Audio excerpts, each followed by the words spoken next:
Chapter 23. Pierre well knew this large room divided by columns and an arch, its walls hung round with Persian carpets.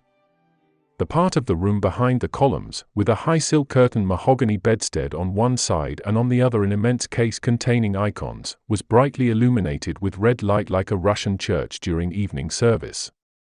Under the gleaming icon stood a long invalid chair, and in that chair on snowy-white smooth pillows, evidently freshly changed, Pierre saw, covered to the waist by a bright green quilt, the familiar, majestic figure of his father, Count Bezúkhov, with that grey mane of hair above his broad forehead which reminded one of a lion, and the deep characteristically noble wrinkles of his handsome, ruddy face. He lay just under the icons, his large thick hands outside the quilt. Into the right hand, which was lying palm downwards, a wax taper had been thrust between forefinger and thumb, and an old servant, bending over from behind the chair, held it in position. By the chair stood the priests, their long hair falling over their magnificent glittering vestments, with lighted tapers in their hands, slowly and solemnly conducting the service.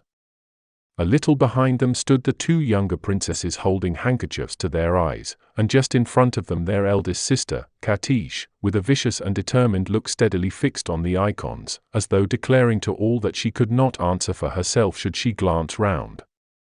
Anna Mikhailovna, with a meek, sorrowful, and all-forgiving expression on her face, stood by the door near the strange lady. Prince Vasily in front of the door, near the invalid chair, a wax taper in his left hand, was leaning his left arm on the carved back of a velvet chair he had turned round for the purpose, and was crossing himself with his right hand, turning his eyes upward each time he touched his forehead. His face wore a calm look of piety and resignation to the will of God. If you do not understand these sentiments, he seemed to be saying, so much the worse for you. Behind him stood the aide-de-camp, the doctors, and the men-servants. The men and women had separated as in church. All were silently crossing themselves, and the reading of the church service, the subdued chanting of deep bass voices, and in the interval sighs and the shuffling of feet were the only sounds that could be heard. Anna Mikhailovna, with an air of importance that showed that she felt she quite knew what she was about, went across the room to where Pierre was standing and gave him a taper. He lit it and, distracted by observing those around him, began crossing himself with the hand that held the taper. Sophie, the rosy, laughter-loving, youngest princess with the mole, watched him. She smiled, hid her face in her handkerchief, and remained with it hidden for a while, then looking up and seeing Pierre she again began to laugh. She evidently felt unable to look at him without laughing, but could not resist looking at him, so to be out of temptation she slipped quietly behind one of the columns. In the midst of the service the voices of the priests suddenly ceased, they whispered to one another, and the old servant who was holding the count's hand got up and said something to the ladies. Anna Mikhailovna stepped forward and, stooping over the dying man, beckoned to Lorraine from behind her back. The French doctor held no taper, he was leaning against one of the columns in a respectful attitude implying that he, a foreigner, in spite of all differences of faith, understood the full importance of the rite now being performed and even approved of it. He now approached the sick man with the noiseless step of one in full vigor of life, with his delicate white fingers raised from the green quilt the hand that was free, and turning sideways felt the pulse and reflected a moment. The sick man was given something to drink, there was a stir around him, then the people resumed their places and the service continued.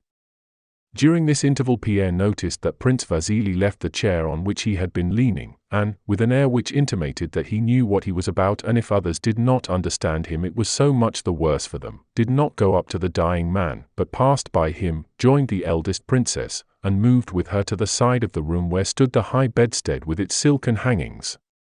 On leaving the bed both Prince Vasily and the princess passed out by a back door, but returned to their places one after the other before the service was concluded.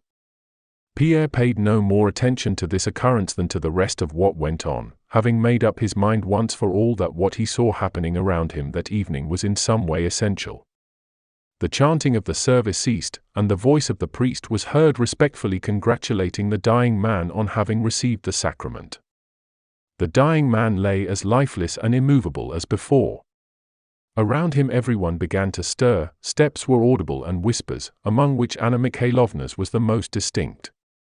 Pierre heard her say, Certainly, he must be moved onto the bed. Here it will be impossible.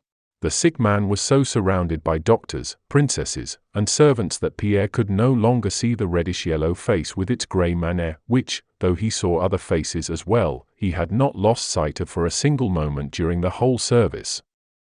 He judged by the cautious movements of those who crowded round the invalid chair that they had lifted the dying man and were moving him. "Catch hold of my arm, or you'll drop him," he heard one of the servants say in a frightened whisper. "Catch hold from underneath. Here," exclaimed different voices, and the heavy breathing of the bearers and the shuffling of their feet grew more hurried, as if the weight they were carrying were too much for them. As the bearers, among whom was Anna Mikhailovna, passed the young man, he caught a momentary glimpse between their heads and backs of the dying man's high, stout, uncovered chest and powerful shoulders, raised by those who were holding him under the armpits, and of his grey, curly, leonine head. This head, with its remarkably broad brow and cheekbones, its handsome, sensual mouth, and its cold, majestic expression, was not disfigured by the approach of death. It was the same as Pierre remembered it 3 months before, when the Count had sent him to Petersburg. But now this head was swaying helplessly with the uneven movements of the bearers, and the cold, listless gaze fixed itself upon nothing. After a few minutes' bustle beside the high bedstead, those who had carried the sick man dispersed. Anna Mikhailovna touched Pierre's hand and said, "Come." Pierre went with her to the bed on which the sick man had been laid in a stately pose in keeping with the ceremony just completed. He lay with his head propped high on the pillows. His hands were symmetrically placed on the green silk quilt, the palms downward. When Pierre came up, the Count was gazing straight at him, but with a look the significance of which could not be understood by mortal man. Either this look meant nothing but that as long as one has eyes they must look somewhere, or it meant too much. Pierre hesitated, not knowing what to do, and glanced inquiringly at his guide. Anna Mikhailovna made a hurried sign with her eyes, glancing at the sick man's hand and moving her lips as if to send it a kiss. Pierre, carefully stretching his neck so as not to touch the quilt, followed her suggestion and pressed his lips to the large boned, fleshy hand. Neither the hand nor a single muscle of the Count's face stirred. Once more Pierre looked questioningly at Anna Mikhailovna to see what he was to do next. Anna Mikhailovna with her eyes indicated a chair that stood beside the bed. Pierre obediently sat down, his eyes asking if he were doing right. Anna Mikhailovna nodded approvingly. Again Pierre fell into the naively symmetrical pose of an Egyptian statue, evidently distressed that his stout and clumsy body took up so much room and doing his utmost to look as small as possible. He looked at the Count, who still gazed at the spot where Pierre's face had been before he sat down. Anna Mikhailovna indicated by her attitude her consciousness of the pathetic importance of these last moments of meeting between the father and son. This lasted about 2 minutes, which to Pierre seemed an hour. Suddenly the broad muscles and lines of the Count's face began to twitch.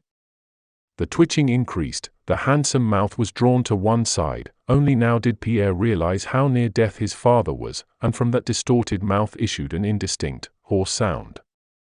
Anna Mikhailovna looked attentively at the sick man's eyes, trying to guess what he wanted. She pointed first to Pierre, then to some drink, then named Prince Vasily in an inquiring whisper, then pointed to the quilt.